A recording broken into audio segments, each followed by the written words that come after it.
Hey, this is not gonna be a battle. Since we're only 2 weeks away from the end of the regular season, I just wanted to go over how everyone is doing, the rules again, and just like what's next for our competitors. So, how this works for playoffs is that top 6 seeds make playoffs, but the first and second seed get a bye round one. And how who makes playoffs or not, and by seeding is determined by a few things. The obvious one is win-loss ratio. You win games. That's always going to be the best way to make playoffs. That's always going to be the number one way. Pretty obvious. Number two is if you are tied with someone record-wise for certain seed, since everyone plays everyone, head-to-head takes upper priority. So if, for example, Fallon and Ryan are currently tied, but let's say Ryan had a KD ratio of +2 over +1, Fallon would still have tiebreaker over Ryan because Fallon beat Ryan. And this is only gonna and the third tiebreaker is KD, kill to death ratio, and that only will come into effect when there's more than 2 people with the same record.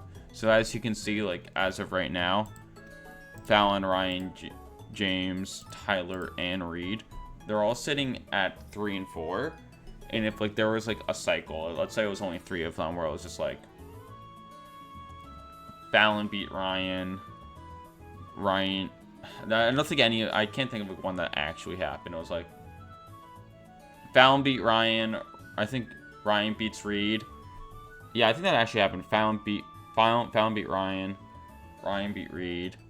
And then let's say Reed beats Fallon, for example. Since it's a triangle where none of them have the edge over each other, then that goes to kill to death ratio, since the head-to-head doesn't really work there.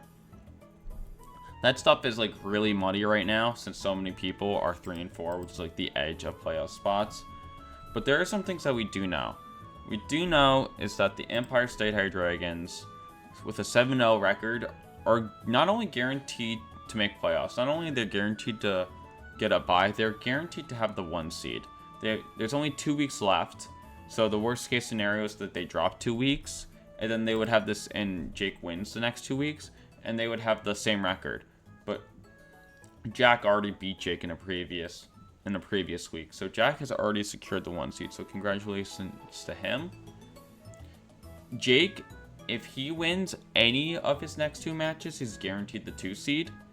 He's the both me and Joe are the only people with that are only 1 game behind on him, and Jake has taken down both me and Joe, so he's 1 game away from taking the 2 seed from guaranteed. Franklin, unfortunately, with bug type, he's left to just try to play spoiler for the next 2 weeks. So that's what he has nothing to lose. He's here to ruin everyone's day. Bug types really do that for you. And then I'm just gonna go over some of the other matches for week 8. We have James is playing Franklin. Franklin has not taken a game yet, but Franklin, has nothing to lose. So he can do some wild. I wouldn't be surprised if I see something wild from him in the past 2 weeks, just ruin someone's day. So if James can clinch a win against Franklin, and then his match next week is against Jack, which is a double-edged sword here, because Jack is undefeated, so he's in theory be his toughest opponent.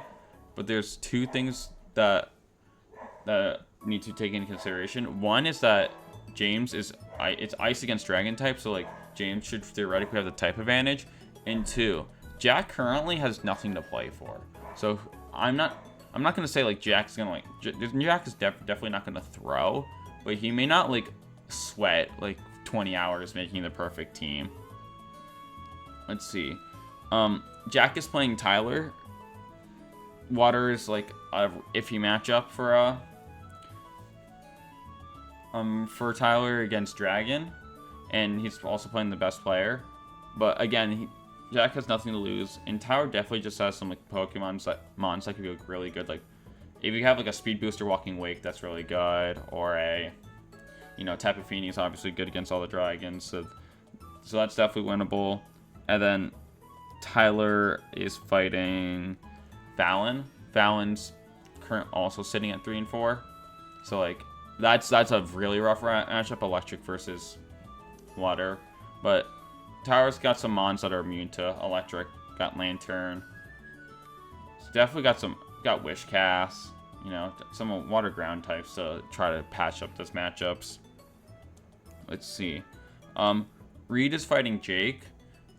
Jake still has something to play for, and Jake has been like has done some like really disgusting things. So that's in Marowak is gonna be like a pretty big problem for Reed, especially like in the right circumstances. So that's gonna be something that's gonna be really tricky. Marshadow's also a problem, so like that's gonna be a tough matchup. And Reed's finals opponent is Franklin. Again, Franklin may do something crazy because he's got nothing to lose at this point. So if he can make it past Jake, he certainly still has a chance. Let's see. I'm playing Fallon.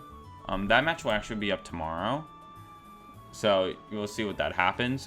Fallon is all these 3 and 4 people. Like I don't know, if they win out, they're in a really good spot of making playoffs. But like it really depends on the circumstances. Like you still may be able to drop one of your next 2 if you're 3 and 4 make playoffs.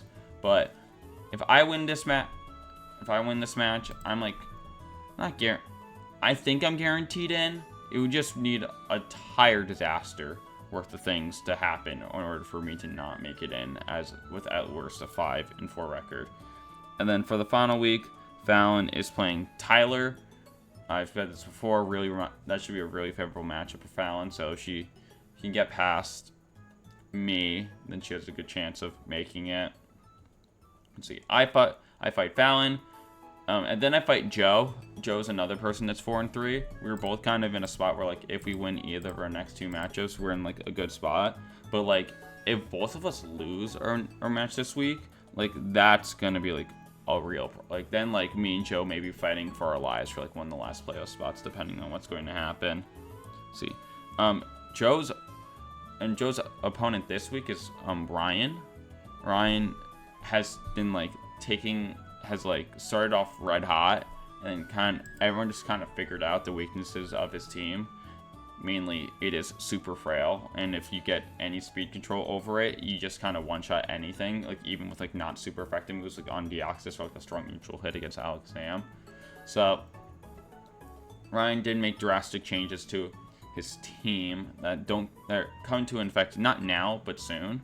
So this is like the last time we're going to see Ryan's team in his current iteration. Joe made some changes to his team. So, like, if he wins this match, then, like, Ryan may be too much in a deficit, and then, like, he's in a good spot. And then he's in a pretty much surefire way. And then Ryan's other opponent is Jake. Psychic, Ghost obviously hits Psychic for super effectively, but the speed control part is like kind of an issue for Jake. He kind of needs like time to set up speed control. Like a lot of his times he's just doing something like Trick Room or something to get up speed control. He does have Dragon Pole, but like, which outspeeds most things, but it doesn't outspeed Deoxys or Mega Alakazam. So that's a bit of an issue. But yeah, so like he needs to find a way to squeeze in some type of what's it called? Some type of speed control, mainly Trick Room. And Ryan will also be fighting Jake with like his new team. So like Ryan's gonna have to go through one more week of his old team, and maybe maybe his new team will give him better luck against Jake. But yeah, that does it for me.